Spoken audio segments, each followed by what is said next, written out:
Hello and welcome to Ameyaw Meet. Today we have with us a young man who's decided to walk from Accra to Kumasi, all in the bid of promoting peace in the upcoming elections, as well as highlighting some important travel destinations and tourism spots along the way. I have with me King K Africa. Yeah.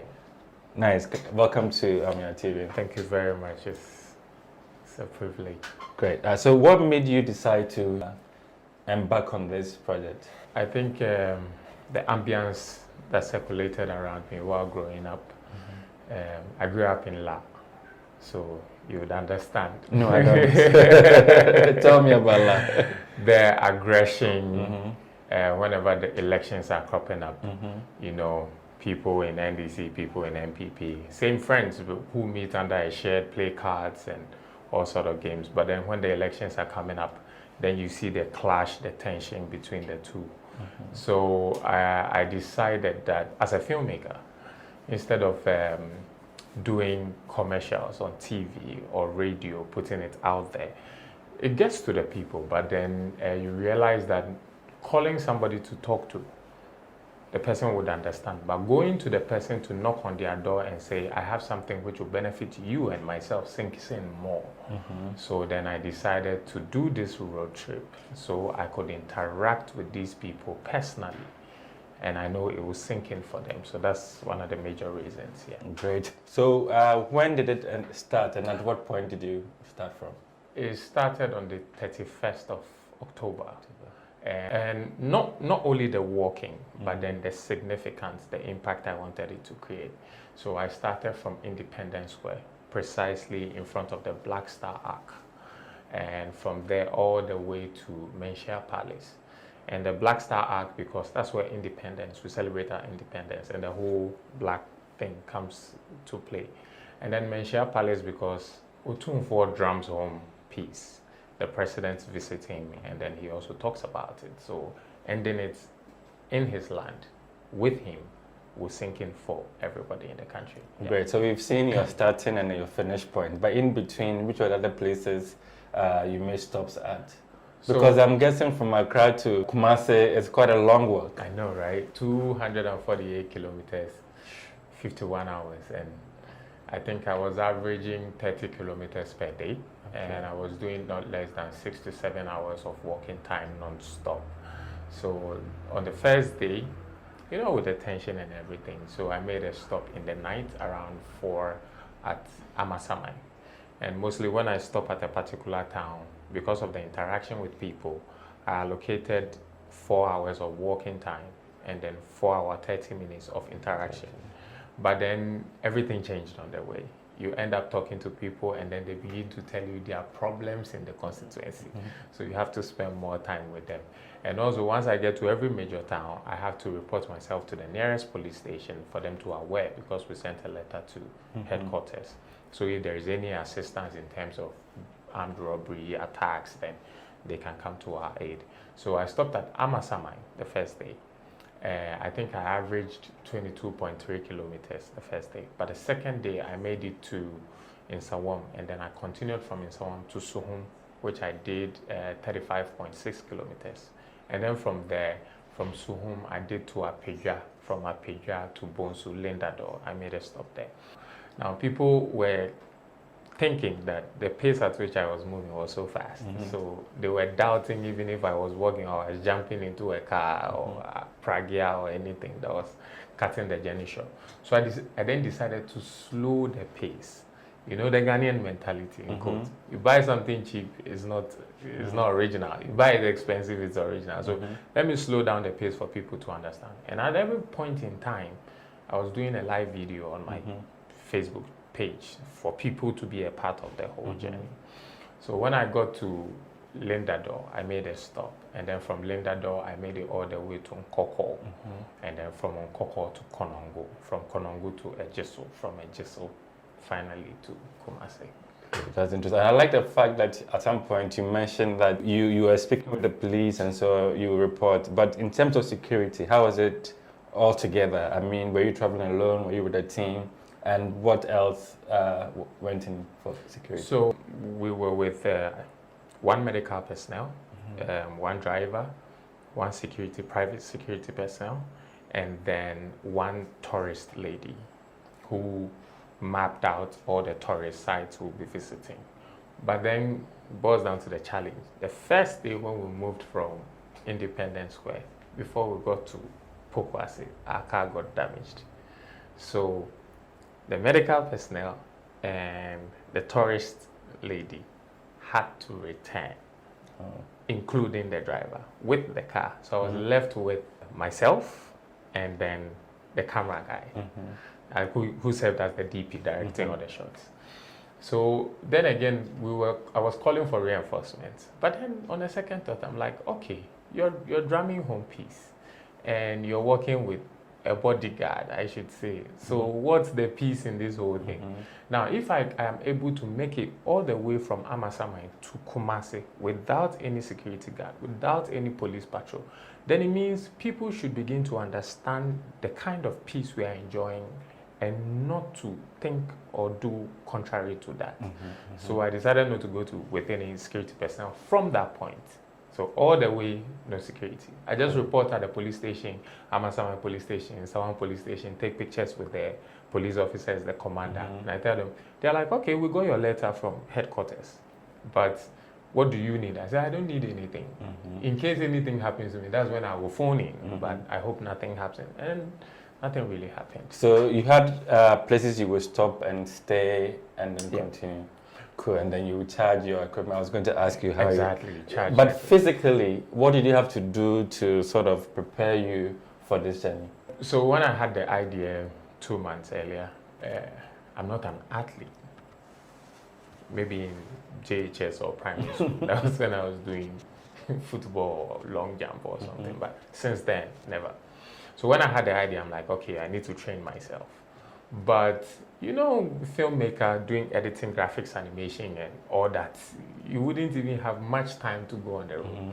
So I think I did training sessions like twice, morning and evening, in a week, just to check the calculation that I had made. If 248 kilometers, and I'm averaging 20 kilometers a day, it means I'll be able to do 10 days, which will be, let's say, 200 kilometers. Then extra 2 days, Jara, I mean, the people who understand I'm not an athlete, so I do an extra 2 days, making it 12. That's a lot of stress on the body, but it's so good mentally and all of that.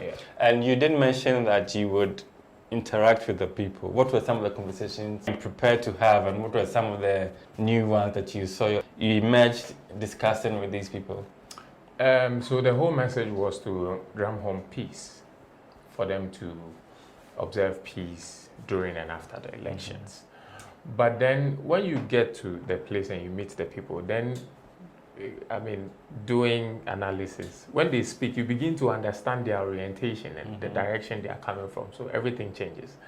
For instance, I got to somewhere in Suhum. So I saw, there was a church service. I just barged into the church service with everybody there. And then I spoke to the prophetess in charge, and she said, okay, I mean, it's a good agenda, so take the microphone and say something to the people. Now, obviously, it's a church room, so I need to start with something godly. Preach on. Exactly, so hallelujah, and you get a response. So like that, then I improvise before I make them understand that without peace, they wouldn't even have access to sit in the church room to enjoy the word of God. I channel the message to suit who I'm speaking to at that particular time. Great. You obviously also mapped up some tourist destinations to highlight. What were some of these ones? The Kwahu Mountains. Yeah, I'm also from there though. Oh, so cool. I went to the mountains, and most of them were in Kumasi. And then when we got to Suhum and in Sawan prison, we went there, but then there were some small hitches. So so all these places, yeah. And it was Linda who did all that. I mean, I didn't know all these places. Good. And I mean, being a filmmaker yourself and you documenting this process, is it going to come out at some point, and what should we expect? Oh yes, Initially, we wanted to put it out there by the close of every day. So on day one, when we got to Amasaman, I took the shots from the DP, and I like to edit my stuff, so I know how I want it. So I was working on it, and I realized it was around 2 to 3 a.m. before I could even finish doing a teaser. So I slept, and the next morning by 5:30, up again on the road. So I stressed out. So the thought came in, okay, why put yourself, if you don't finish this journey, Ghanaians will throw you big time. So then let me finish the entire journey and then keep it per day. Now after that, then we release it in episodes. Say day 1, episode 1, day 2, episode 2, like that. So as I speak to you, it's in editing. So once it's done, start putting it out. So, at the end of it all, do you feel achieved? Did it go the way you wanted it to go? And yeah. Okay, so one not spoils the entire soup, so I'll use one guy. So he came up to me at the taxi station, and then he's like, "Hey, I do well here, because at the back of my T-shirt it was written "Working to Save Lives." The business will be in and all. Now maybe they might imagine say if I wouldn't, go with any piece, what I want to do is what I want to do. So the only thing I told him was the fact that he should begin to understand that if he is a Christian, the life you're living is not your life. Your life is the life of Christ. And that you buy your own food, you take care of your own self because you're an adult. But your life is not your life. That is the reason why anything happens to you, the government and the police goes after that person who caused you damage, because it is not your life. So he should begin to think about the people that relent on him, the people that wake up every morning hoping and being happy that he is alive, and that he's going to do something in order to help them, not about himself, but the people that look up to him. And I think I struck a chord in him, so we touched his soft spot, and it's like, hey, Abranti, what do you feel saying? Yeah, I'm a young man, no big deal. It's the work of God. Yeah. Good. And it's a wrap, but I want to find out, how did you get back to Accra?